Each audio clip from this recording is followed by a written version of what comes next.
Hello, and welcome to Lightwork Presents Everything is Connected, the Sharjah Biennial 16 edition, sponsored by the Sharjah Art Foundation. I'm your host, Folasade Ologundudu. The Sharjah Art Foundation is an advocate, catalyst, and producer of contemporary art within the Emirate of Sharjah and the surrounding region. In dialogue with the international arts community, the Foundation advances an experimental and wide-ranging programmatic model that supports the production and presentation of contemporary art, preserves and celebrates the distinct culture of the region, and encourages a shared understanding of the transformational role of art. Organized by the Foundation, Sharjah Biennial's 16th edition, SB16, convenes under the title To Carry, a multivocal and open-ended proposition, exploring the ever-expanding questions of what it means to carry and how to carry it. SB16 is an invitation to encounter the different formations and positions of the 5 curators, as well as the constellation of resonances they have gathered. Curated by Aliyah Swastika, Amal Khalaf, Megan Tamati Quinnell, Natasha Jin, and Zainab Oz, the biennial unveiled more than 650 works by nearly 200 participants, including more than 200 new commissions. The biennial was launched on February 6, 2025, and will continue through June 15, 2025. During this exclusive capsule season, I'll engage in dialogue and discourse with artists participating in the Sharjah Biennial who are presenting new commissions. Throughout the series, you'll hear from artists across the globe, from Australia and Kenya to London and Nigeria and more. You'll hear us discuss a wide range of topics, from each artist's practice to their reflections on our society and the questions they investigate through their work. Please join me as I share these dynamic conversations with you, exploring the ins and outs and inner worlds of artists participating in the Sharjah Biennial with their newly commissioned works. Let's go! On this episode, I'm joined by Zadie Xa as we discuss her newly commissioned works presented for the 16th edition of the Sharjah Biennial, elucidated through the curatorial theme To Carry, asking questions such as what does it mean to carry a home, a history, a language, a legacy, and a lineage. Zadie Xa was born in Vancouver, Canada, on unceded, ancestral, and continually asserted territories of several tribes of First Nations peoples, and is now based in London in the UK. Her practice focuses on familial legacies. Throughout her practice, Xa uses water and marine ecologies as metaphors for exploring the unknown, whilst also alluding to abstract notions of homeland. She explores these themes through immersive installations that appeal to the sensory experiences of the viewer, often incorporating painting, sculpture, textile, sound, and performance elements. Zadie earned her MA in painting at the Royal College of Art in 2014. In this episode, she describes one of the key influences on her work being Korean shamanism, which she discovered completely accidentally through the 1977 film Eado Island by Kim Ki-young. She explains how this discovery profoundly impacted her artistic practice and her exploration of marginalized perspectives and the supernatural, as well as the importance of collaboration in her practice, notably with her longtime collaborator and life partner, Benito Mayor Vallelo. Let's dive into my next episode with Zadie Xa. Hello, my name is Zadie Xa, and I am a Canadian Korean artist currently based in London, where I have been for the past almost 13 years. I work across a variety of mediums, particularly installation, painting, sculpture, sound, sometimes video, and live performance. I'm so happy to have you join me on an episode of Everything is Connected. I'm really looking forward to speaking with you today, learning a bit more about your practice and sharing that with the audience. So let's jump right in and we'll talk more about your practice, and then we can get into the fact that you're presenting a new commission with the Sharjah Biennial 16 in Sharjah, UAE. But first, can you speak about how your discovery of Korean shamanism has impacted you, When did you discover it, and how has it played a role in your art ever since? I definitely owe a lot to my discovery of Korean shamanism for so much that I still find rooted within my practice. This is something I stumbled upon quite accidentally. I think about 10 years ago now, I was watching an incredible film from 1977 by Kim Ki-young.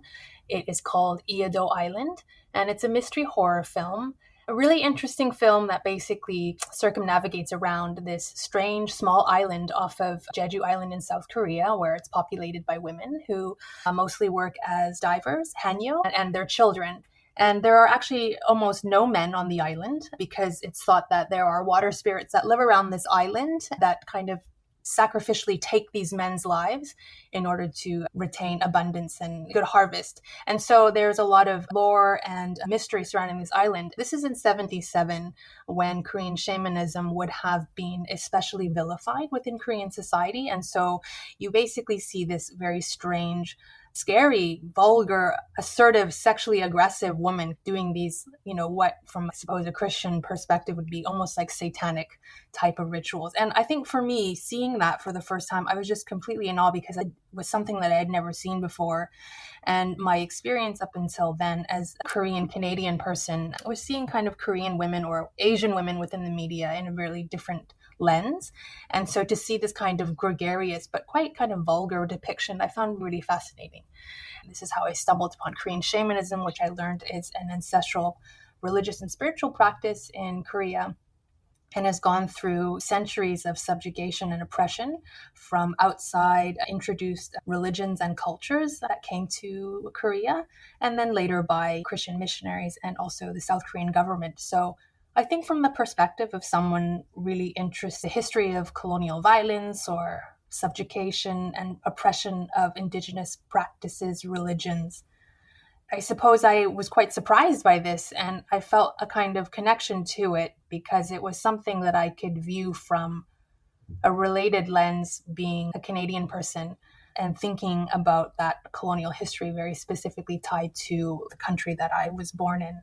Yeah, and I think it's affected my entire practice because I suppose it's the chain link by which I'm able to think about unearthed perspectives or viewpoints or histories that have been marginalized or put aside, but in a really tangible way for me. And I think I've always really been interested in the supernatural because this is something that we're unable to really touch, but we feel like we so materially understand. And I suppose there's a lot of kind of mystery and longing behind the supernatural. And so this idea of a shaman who is able to make contact with the underworld, speak to one's ancestors, help someone in spiritual or medical grievance vis-a-vis talking to spirits that might be causing trouble around them, just I felt was interesting on one hand, but also a really good analogy to think about the relationship diasporic people have to an ancestral homeland. The Korean shaman became two different types of figures for me. One, I suppose, a prism by which I could understand my own relationship to ancestor and my family's homeland. And also, I think just as being an artist, this idea of the shaman telling stories around an open hearth, or just the idea of an MC, a master of ceremonies, the person that's in the center of the spectacle, kind of drawing in an audience. And I think that's been a really interesting perspective to think about what it is being an artist. Your response was really so rich and so expansive, and it makes me think about a lot of different places that we could go in the conversation, but I definitely want to steer us and guide us in a particular direction. And I think one of the things I'd love to pull on as you shared this discovery for you for the first time of an indigenous religious belief, an indigenous religious practice by way of another medium of the visual, which is through film. As you consider how you arrived at where you are now in your artistic practice, outside of what you just shared, the film, and kind of how that's really seeing the film and doing research and digging deeper, have there been other additional moments, those kind of light bulb moments that people have in their lives where somehow you are even more deeply changed and it really sparks something new in your life? Additional moments and memories that stand out to you as particularly impactful milestones that may have impacted you and how these experiences have informed your approach to art making. Yes, absolutely. I think similarly to my discovery of Korean shamanism about 10 years ago, I was invited to do a performance at the Serpentine in London by a curator named Taylor Lamel and Lucia Pietrousti. At the time, it was the first instance that I had dabbled with live performance. I studied both painting in my undergrad and my master's, really conventional picture making. And so to move away from that and dive into something like live performance was obviously a really big challenge, but something I was really excited to take up. I was completely feeling stagnated with my practice after grad school. And during that time, I was really experimenting with textiles, thinking about costume, thinking about identity formation and transformation, masquerade and play at the same time, experiment with that and with live performance. And I took my original cues from another traditional Korean folk performance called talchum, or Korean mask drama.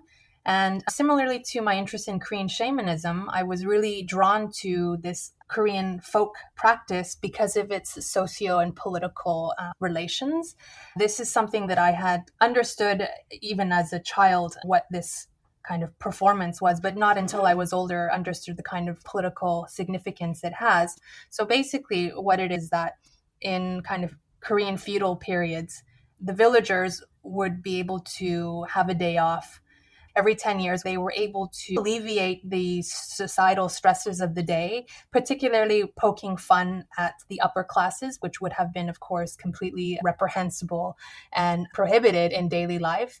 And what they would do was create a makeshift stage. You would have a performer in the center of this makeshift stage. They would perform different archetypes or stock characters of the village. For example, the Buddhist monk, the yangban, which is the aristocratic person, someone with leprosy, the young bride, the shaman, the butcher, and so on. What I found really interesting about this was the fact that they were able to poke fun at the upper classes, and it was acceptable during these moments, but also the fact that the audience would stand around them in a circle, meaning that they would also be participants in the performance. So there was a call and response, very similar to the way we see in kind of pop culture music venues or like hip hop events. I was really drawn to the idea that the performers had agency and they weren't necessarily there only for entertainment spectacle, but this was a social practice or a ritual done amongst people in the village. Thinking about that, I wanted to bring that into the Serpentine performance. I think because also making performances in art gallery spaces can be very strange. I think in order to try to avoid any type of strange exotification or ethnographic spectacle, it was important for me that the performers, that we had agency and we were also dictating the terms of the performance. And so in the Serpentine performance, taking cues from Talchum, we dictated where the audience was supposed to move because we would move around the entire gallery space outside, indicating to the crowd that they had to follow us if they wanted to participate, as opposed to it being on a static stage where you were, in my mind, being more gawked at as the live entertainment of the gallery that day. And having that opportunity by these incredible curators allowed me to feel like I could do things outside of just two-dimensional kind of pictorial work, which is what I had dedicated my kind of entire education to at that point. And from just that moment, it gave me the confidence to try things out, sparked and ignited my practice into trying to do sound work and then trying to do video work, doing more live performances and working with larger teams of people. Because with performance, especially, there's no way you are able to do those things on your own. You are forced to collaborate, and collaboration became a really big part of my practice for many years since that point. Yeah, I'm so happy to hear you segue into that because it just flows into the next question so beautifully. With the nature of the Sharjah Biennial, which is part of this much larger series that I'm doing with artists who are participating in the biennial with new commissions, the question of the curatorial theme to carry the idea of 5 women curators from the global south all working together around a shared vision, a nuanced vision, different ways of looking at artistic practices, curatorial practices. And just to hear you land on the fact that collaboration has been so important for you makes me feel like I'm just really glad that we're moving in this direction.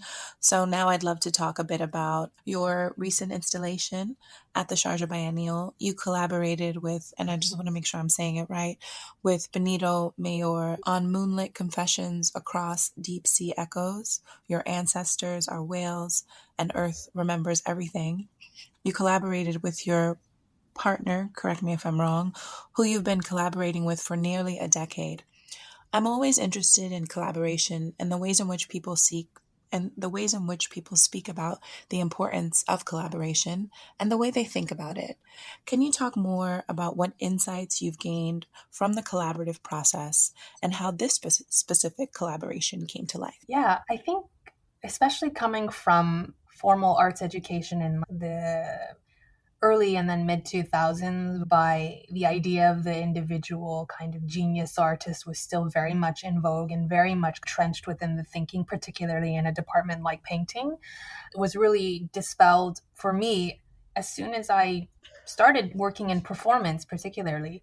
You had mentioned Benito Mayor Vallejo, who is indeed my partner. I would say that was the very first time we professionally collaborated, and it was almost out of convenience. He and I, we met in undergrad school in 2006 at Emily Carr.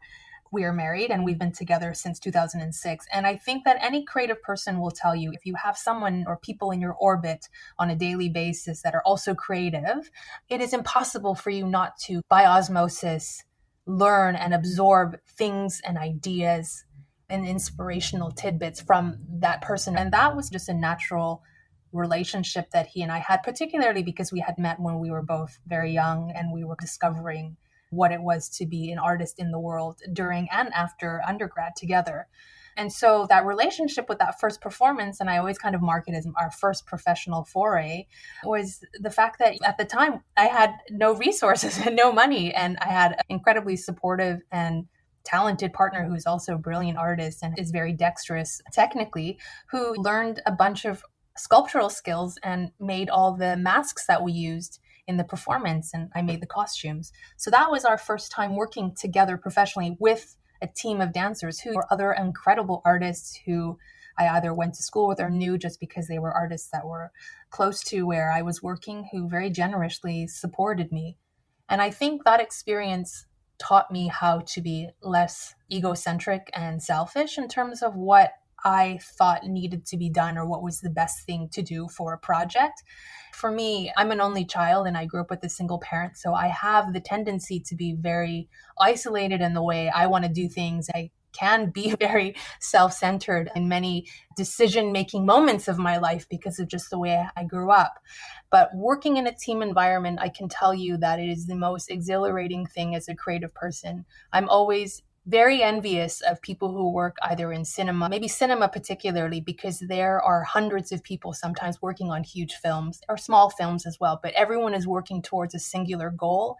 And I suppose in my own kind of utopian way of thinking, I would hope that in those moments there is a flattened out hierarchy, not in terms of roles all the time, but just the ways in which everyone is really working so hard to bring a singular vision to life. Working in that way allows a creative person to learn so much. And I know that for me, in all of the things that I've done, collaboration is the most difficult because you are constantly having to gauge what other people think and you're open to dialogue and sometimes criticism. But I feel like it's been the most rewarding thing for me, and it's allowed me, a control freak, to learn to let go a little bit to see what happens. And oftentimes allowing other people's visions and creative inputs into the collective vision is really eye-opening. You're open to possibilities, and sometimes the end result can surprise you and then make you a better artist.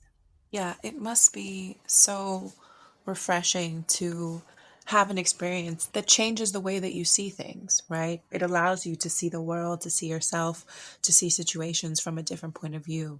And just being able to put oneself in an environment that's unfamiliar, that's unusual, can spark so many different and new things. And I find for me, travel does that for me a lot. And it's something that I've always been really drawn to, even as a young girl. I was someone who, and maybe it's coming from New York, maybe it's because of what I had been exposed to at such a young age, that I was always wanting to see something different, because I was like, wow, if I'm already in school with people from so many different parts of the world, if I live in a neighborhood that's super multicultural, if I'm in a city that's just really dynamic and rich, what else is out there? Even today, like, I feel like I'm someone who always has a bag packed, metaphorically, whether I want to or not. And sometimes I'll say, oh, I'm not going to travel right now. I'm going to stay put and focus on whatever's in front of me. But then my work always takes me somewhere else. So that's fun. I think one of the things I wanted to just tack on there, just very briefly, just alluding to what you said about travel. I remember the first time I traveled internationally, I think I was 11 years old, 10 or 11. I went to South Korea, and it was my first time there. I grew up in Vancouver, a huge multicultural city, lots of East Asians, etc. But going to a place that was geographically so far in my mind, and then seeing a completely different way of living.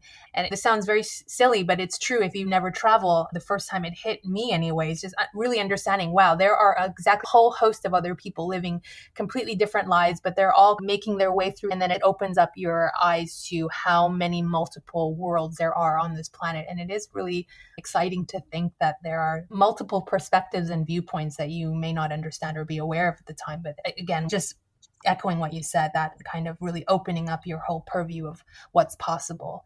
And then for me, just quickly again about collaboration, particularly with someone like your life partner. Yes, it's amazing. And I have benefited so much from it. But at the same time, I think that it is really difficult. But this is the thing that I most enjoy. Again, I think to feel more grounded in one's work, it is really important to have open criticism.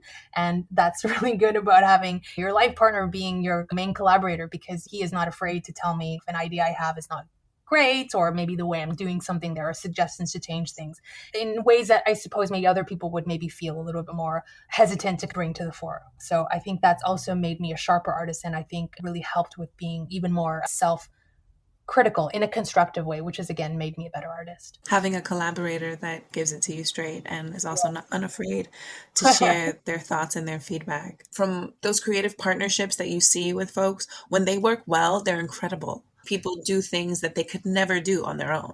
Not even come to that idea if they weren't workshopping, talking 100%. through, bounce. Yeah. And I think there's a vibe shift in culture where people are now giving due to folks that are around them and their studio, irrespective of what industry it is, that it is important to acknowledge and credit those who are contributing to the main output of the project. In the case of Benito, I don't consider it only to be like an assistant role. There is really equal bearing artistic contributions, even though the umbrella of the work is under the art direction of my practice specifically. I do think there is a shift in terms of people not trying to hide the fact that there is a lot of help that is had, and which only makes sense, right? You see this also within the fashion industry. Sometimes there are some fashion designers that will bring out the kind of entire design and couture team that come out after and give their final bow, which I think is really important. And there is more of that within the art world as well. There are artists who do give credit when credit is due. And I think that's really important, again, to dismantle this really single centric, in my mind, a really colonial way in which we think about singular artistic talent. Yes, definitely. As we round out the episode with just a few more questions, I'd love to talk more specifically about the work that you're presenting in the Sharjah Biennial 16. We can talk a little bit about some of the 2D works, your large-scale paintings, but I'd really love to tap into the sonic installation that you've created. I know it's composed of over 1,000 chained brass bells, each strategically positioned to collectively form the shape of a large conch shell, and that it floats silently until it is activated by touch to produce sound. Can you speak a little bit about that work and maybe the interest and the impetus to have people and viewers and the audience really engage with it? Yeah, sure. So that's a really special work because it's so simple in many ways. If you see it, there's just these suspended brass bells, but the kind of spiral shape at the top by which it's held by little lobster claws form this beautiful spiral conch shell as well. But I think what you're alluding to is the thing that I find most interesting about it is this kind of tension between this static sculpture, which again, it's very simple and there's a real stillness about it, but there's an understanding that if one were to physically touch or engage with it, it would make a jingly, jangling, loud sound. And that was something I was really interested in on two levels. One, this kind of physicality where you're looking at it and you want to touch and maybe you're not allowed, or there is a kind of vast silence around it until, again, you might brush up against it.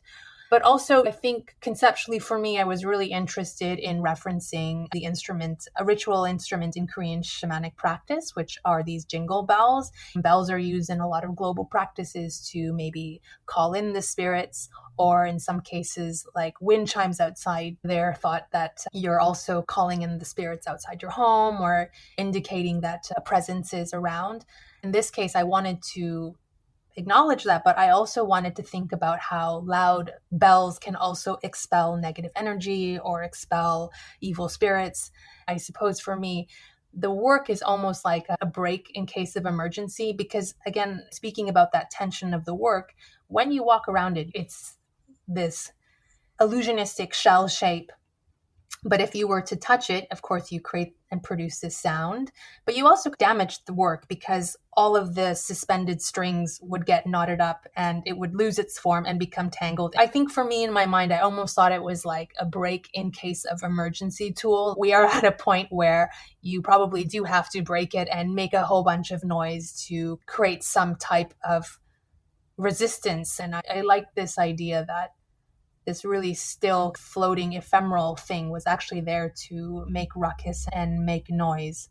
Yeah, I think also for me, because it's been such a short amount of time since it was made and conceived and installed, I'm still processing it. And I suppose in the beginning instance, I was just interested in it almost as like a formal exercise and wanting to allude again to Korean shamanic practices, even if it was in a really embedded way. But I suppose I think for me, it has a lot of earnest motivation to why I made it, which I think sometimes even reflecting upon that now, it feels almost a little bit futile or silly because you're thinking, okay, making a bunch of noise might not work. But I suppose in some ways there is an earnest desire to think that it is a tool for something and we need to collectively harness tools in order to figure out what we're going to be doing in the now that will lead into the future. Yes, absolutely. And I'm just thinking about that juxtaposition of the delicateness and that sort of just this kind of ephemeral feeling that the installation evokes, but then the juxtaposition of what you're speaking about, that one might not readily pick that up without this sort of deeper context, which you shared, which I think is why it's so important to be able to have conversations with artists about what it is that they're creating.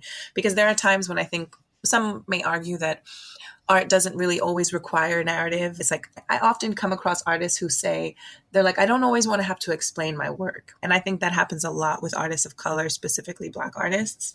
But I also think that there are times when context it's so critical that if you don't have the words or the language to understand or learn about something, you really are missing what's there. So I just wanted to add that in. But as a final question, as we round out, because I emailed my friend about another, just that we have to take some time. But when one considers the curatorial theme of the Sharjah Biennial 16 to carry, what does that mean to you? Because it's such a big idea. Yes, it is such a big idea. And I think what I love about it is that depending on who's thinking about the idea, there's multiple propositions. But I think for me, my feeling was very much intertwined with that of the curator I worked with, Amal Khalif. And that is specifically carrying the actions, histories, crafts, and resistance of my Korean ancestors, but also widely feel that it's a global collective carrying of each other. I think, again, specifically reflecting on today and what's happening in real time, going back to the idea of working together and collaboration, and this idea that everything worthwhile is done together. That's what it is to collectively carry the histories of the past to figure out ways in which we need to change the way we move through the world in order to live a better life, not only for us, but for the other people and creatures. And when I say people, I don't extend that only to humans, but I think about other non-human people that we share this planet with. In a moment like now, especially with all these kinds of existential crises that we're facing against, it's really important to think about the actions of those who came before us and ways in which they mobilized together, whether that was quietly through participating and continuing traditional folk craft traditions or their religious practices, and also working together and working across kind of communities and cultures. This is something very important to me. And so those are the things I thought about, but also doing it hopefully with joy and bringing a bit of joy and wonder to people that step into these spaces. Yes. I love that. I think that's such a beautiful way to round out the episode. I'll say now, thank you so much for joining me on an episode of Everything is Connected. For all of the listeners who are listening in from all over the world, if you have an opportunity to go to the Sharjah Biennial and see the works on view, I hope that you get a chance to see the biennials on view until mid-June. So there's still lots of time to go see it. And Zadie, thanks again for such a wonderful episode. It was my pleasure. Thank you so much, Sade. That was my episode with Zadie Xa. I want to give a big thank you and a big shout out to Zadie for joining me on the show. Thank you for tuning in to this capsule season of Lightwork Presents Everything is Connected, the Sharjah Biennial 16 edition, sponsored by the Sharjah Art Foundation. These episodes were recorded both on site and remotely during the opening week and after the opening of the 16th edition of the Sharjah Biennial. During the episodes, you will hear the sights and sounds of the local environment from the various sites across the Emirate of Sharjah where the biennial takes place. I'm your host, Folasade Ologundudu, and I'll see you next time. Stay tuned for my next episode. As always, stay motivated, stay inspired, and stay up. Peace and love to all.